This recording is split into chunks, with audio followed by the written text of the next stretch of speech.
Bonjour, bonsoir à vous, ça dépend du moment auquel vous verrez cette vidéo. Cette vidéo, c'est un total one shot. J'en avais marre de réfléchir, d'essayer d'établir des stratégies ou je ne sais quoi pour me lancer sur YouTube. Du coup, j'ai décidé d'allumer ma caméra et de commencer à parler, tout simplement. Je vais me présenter rapidement. Je m'appelle Ibrahim, j'ai 23 ans, je suis growth engineer dans une startup qui fait de l'acquisition pour les SaaS B2B. Je suis étudiant en master AI Applied to Business à Eugenia School. Et au moment où cette vidéo sera publiée, je serai désormais aussi créateur de contenu ou youtubeur, peu importe comment vous l'appelez. Bref, c'est pas le sujet. Euh, c'est une totale impro parce que c'est la première vidéo, sinon les autres vidéos seront un peu plus travaillées. Mais j'avais envie de parler un peu d'un sujet qui me tient à cœur, c'est l'intelligence artificielle. J'avais envie de parler de ça parce que déjà sur LinkedIn, j'ai un peu de mal avec tout ce qui se dit, tout ce qui se montre, tout ce qui se fait.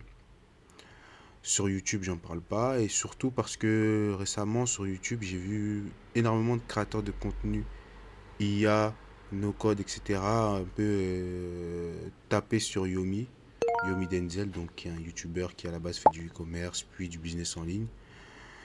Parce que justement, il avait fait un bootcamp où il apprenait à sa communauté à comment faire des automatisations avec l'IA, etc. Donc avec N8N.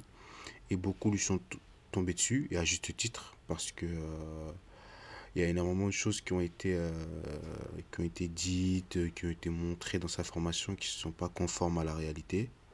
Je sais pas pourquoi je suis en train de toucher mes cils. Bref. Euh, bref. Mais du coup, j'avais envie de. Pas forcément de donner mon avis sur le sujet Yomi Denzel, etc. Moi, ça m'intéresse pas de taper sur les gens. Il fait ce qu'il a à faire. Après, on peut être d'accord ou pas. Mais de toute façon, cette vidéo ne sera pas pour taper sur lui. Je pense que je ferai une. Peut-être que je ferai une vidéo dédiée sur le cas Yomi Denzel et l'automatisation IA. Du coup, voilà. Mais moi, j'avais envie un peu de parler de l'intelligence artificielle. Alors déjà, selon moi, qu'est-ce que c'est? Peut-être que c'est intéressant d'avoir le point de vue d'un étudiant sur ce qu'est l'intelligence artificielle et comment je la vois.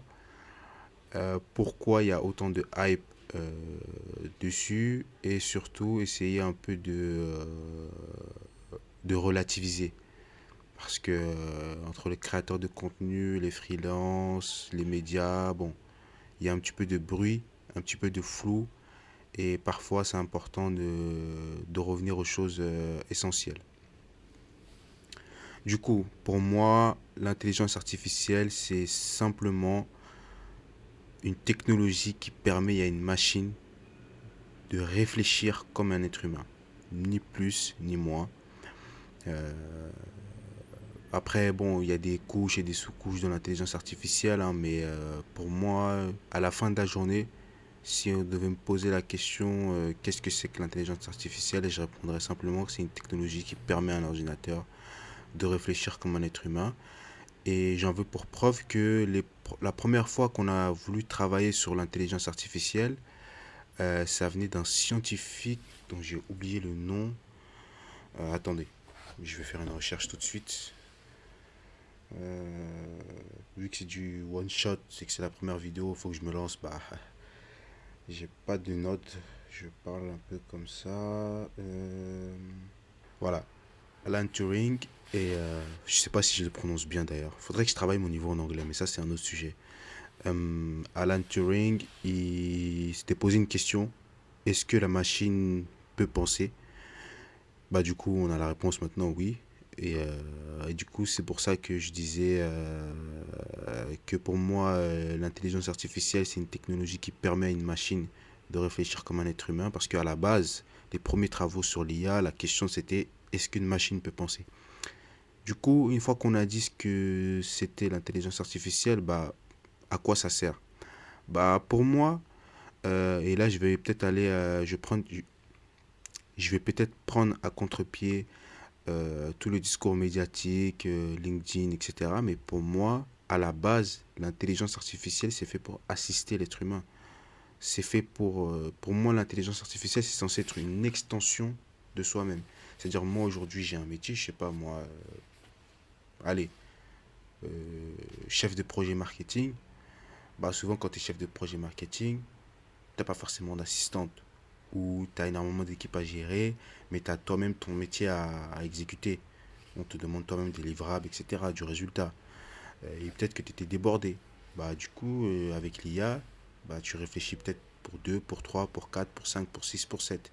Ça, c'est dans un premier temps. Ensuite, l'IA, c'est peut-être... comment je vais appeler ça Vous savez, dans les bibliothèques, là, il y a un métier. Lui, c'est celui qui connaît toute la bibliothèque. J'ai oublié. C'est pas bibliothécaire. Oh là là. Encore une recherche sur Perplexity, hein. Ouais. Vous voyez, l'IA c'est magique, hein. Comment on appelle... Bon, je vais faire un vocal, hein. Je vais faire un vocal, c'est mieux. Comment est-ce qu'on appelle la personne qui, dans une bibliothèque, connaît tout sur tous les livres? Je sais pas, un bibliothécaire, je crois que c'est un documentaliste ou je sais plus, il y a un nom spécifique pour cette personne-là, mais j'ai oublié le nom. Est-ce que tu peux me le trouver, s'il te plaît? Ah bah si, finalement c'était un bibliothécaire. Voilà. C'est et du coup bah, l'IA c'est un sorte je parle même plus français. Bref, l'IA c'est une sorte de bibliothécaire qui connaît tout sur tout, c'est-à-dire n'importe quel sujet, vous pouvez en discuter avec l'IA. Après ça veut pas dire que vous allez avoir une expertise parce que je pense que je ferai une vidéo sur l'apprentissage avec ou sans IA parce que moi j'ai une vision très claire et très précise sur ce que c'est que l'apprentissage et pour moi, il n'y a pas de secret. Je pense que c'est le seul domaine où tu ne pourras pas tricher. Si tu veux vraiment apprendre quelque chose, il va falloir te creuser les neurones. euh, Parce que ça tombe pas du ciel. IA ou pas IA, les fondamentaux restent les fondamentaux. Mais bon, j'ai pas envie d'être trop long et de m'éparpiller n'importe comment dans cette vidéo. J'aimerais juste dire à tous ceux qui vont voir cette vidéo, aujourd'hui, une des choses les plus importantes, c'est d'avoir du caractère. C'est-à-dire, c'est pas parce que le premier venu dit une chose que, hop, ça y est, c'est vrai. Oui, ça peut être impressionnant, ça peut t'ouvrir une perspective que tu n'avais pas, mais il faut toujours creuser, chercher, essayer de comprendre et se faire son propre avis. Donc voilà, c'était juste une première vidéo. Cette vidéo n'a aucun but, aucun intérêt. C'était juste pour sauter le pas. Il y aura très peu de montage, mais en fait, il fallait que je me lance sur YouTube. Et j'en avais marre de faire des planifications, des stratégies à gauche, à droite. Et j'ai décidé d'allumer ma caméra, de tourner en one shot et de la publier. Comme ça, au moins, j'ai une vidéo qui est publiée. Donc voilà, je serai obligé d'avoir de la discipline et d'enchaîner. Du coup, on se retrouve pour les prochaines vidéos. Ah oui, j'ai pas parlé du contenu que j'allais proposer.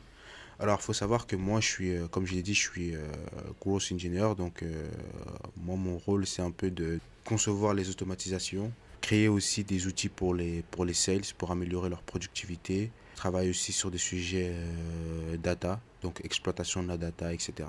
Cette chaîne YouTube me servira de documentation, documenter mon parcours, mes apprentissages, etc. Donc, par rapport à mon métier, après, il y a des choses que je pourrais pas vous montrer parce que voilà, business is business, mais bon, dans la vie, on peut pas tout avoir. Je pense que je ferai aussi des projets perso. Surtout, bah, à partir de maintenant, j'ai plus envie de me prendre la tête. J'ai juste envie de faire des choses. Voilà, il s'est passé énormément de choses dans ma vie en 2025. Même là, début de 2026, c'est pas facile, mais tout ça juste pour dire que je ferai aussi des projets perso, documenter mon parcours en entreprise. Peut-être parler aussi de mon master, si j'en ai envie. Du coup, j'espère que cette vidéo vous aura plu. Enfin, je sais même pas s'il y a des gens qui vont la voir. Bref, c'est pas le plus important. Le plus important, c'est que je saute enfin le pas. Bah voilà, cette vidéo touche à sa fin. J'espère que ça vous a plu. Moi, ça m'a plu. J'espère que ça vous a plu. Si ça vous a plu, lâchez un like, partagez la vidéo. N'hésitez pas à commenter. Et on se retrouve pour la prochaine vidéo. Ciao la famille.